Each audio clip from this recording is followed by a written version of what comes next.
The night pressed in, a heavy, soaking blanket. Outside, the city was a beast, its neon heart beating a rhythm that never reached this forgotten corner. Rain lashed against the thin pane of glass, each drop a tiny hammer against my resolve. Inside, the only light came from a dying laptop, its screen a flickering battlefield of code.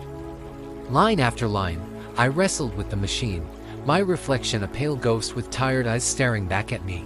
This was my world, a cramped room, the smell of damp concrete, and the relentless hum of a city that had no idea I existed. The cursor blinked, a mocking metronome counting down the seconds to my next failure. Error. The word flashed in stark red, a familiar stab of disappointment. Just another dead end on a road paved with them. It felt like the storm wasn't just outside my window, it was raging inside my head, a tempest of doubt and exhaustion. Every keystroke was a push against an invisible wall. I was tired.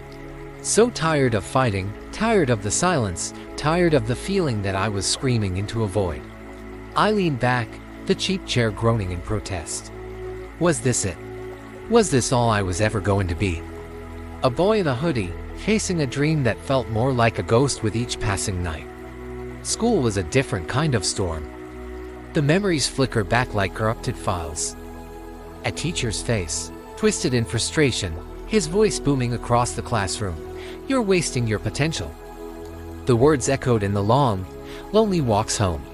The city streets were a labyrinth, and I was just a shadow moving through them, invisible to the river of people flowing past.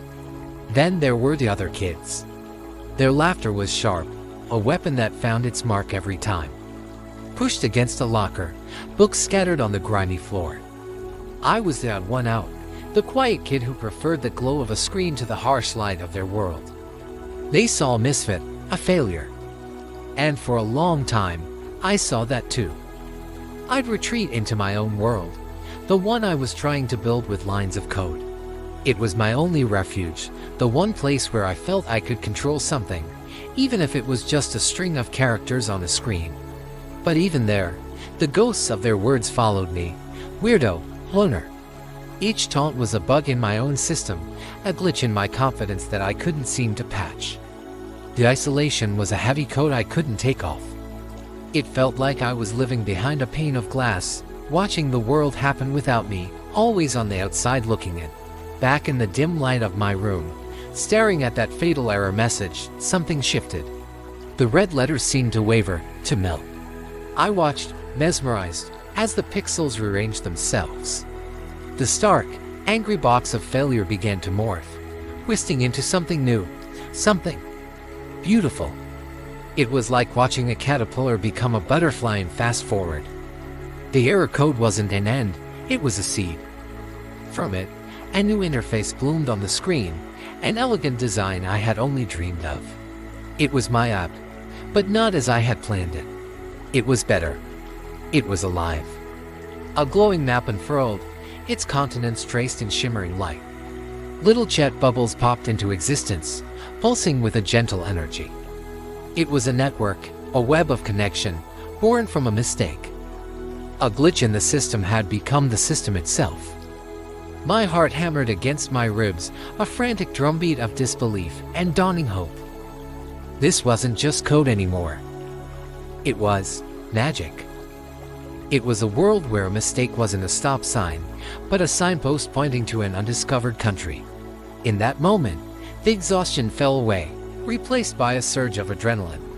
This was it. This was the key. The bug that had tormented me for weeks was actually the feature that would change everything. I uploaded it.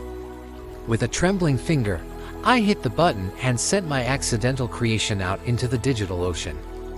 I didn't expect a ripple. I got a tsunami. My phone, a cheap, cracked device, began to buzz. Then it didn't stop. A single notification became a torrent, a waterfall of likes, shares, and downloads that flooded my screen. It was a digital roar. I watched, stunned, as the numbers climbed. 1,000, 10,000, 100,000, a million. It was happening so fast I couldn't process it. My app, my beautiful mistake, was going viral. The camera of my mind pulled back, soaring through the canyons of the city. On giant screens in Times Square, my app's icon glowed. News headlines flashed across the globe. Tech world stunned by teens' breakthrough app, the accidental genius.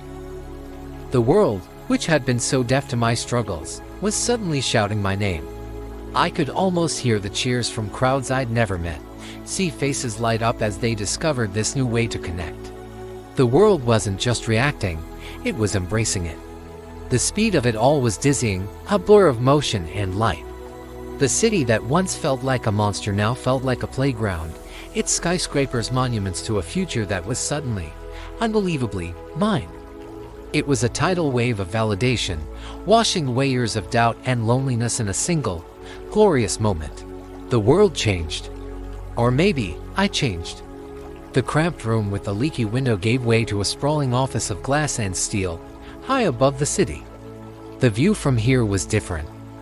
The city lights weren't menacing anymore. They were a galaxy of possibilities at my feet. The hoodie was replaced by a sharp suit, but the eyes, though less tired, were still mine.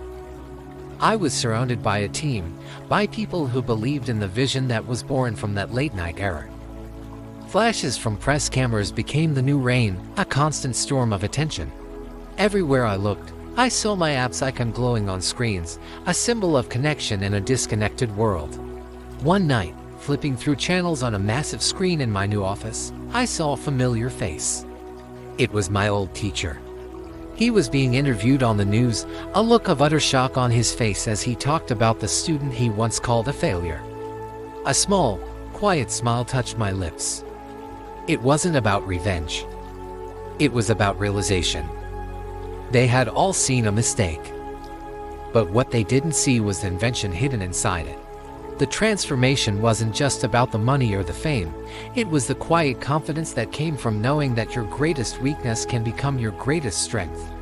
Now, I stand on stages like this. The spotlight is warm, a universe away from the cold glow of that old laptop. I look out at a sea of faces, young people with dreams in their eyes, some with the same tired look one once had. And I tell them my story. I tell them about the rain, the bullies, the loneliness, and the constant, nagging voice of failure. I tell them that success isn't a straight line. It's a messy, chaotic, beautiful journey filled with wrong turns and unexpected detours. The most important lessons aren't learned when things go right. They're learned in the moments when everything falls apart. It's in the struggle that you find your strength. It's in the dark that you learn to see the stars. Don't be afraid to fail. Don't be afraid to be different. The world might not understand you. It might call you a misfit, a dreamer, a mistake. Let them. Your journey is your own. Embrace the glitches. Chase the bugs. Because sometimes, the very thing that seems to be breaking your world is actually the key to building a new one. Look up. Beyond the city lights, beyond the noise and the doubts, there's a universe of infinite possibilities. Each star is a distant sun, a source of light and energy, just like the potential inside each and every one of you. Your journey might feel dark right now. You might feel lost among the constellations, a tiny speck in the vastness of it all. But remember that even the most brilliant galaxies were born from chaos and collision. Your path is not written in the stars, it's written by you, with every choice, every effort, every single time you get back up after being knocked down. So don't let anyone, not even yourself, tell you that you're not enough. Your story is just beginning. The ending is yours to write. Your biggest mistake might just be your greatest invention. Thank you so much for watching. If this story resonated with you, please consider hitting that like button and subscribing to the channel. Your support means the world and helps us create more content just like this. Stay curious, stay hopeful, and we'll see you in the next video.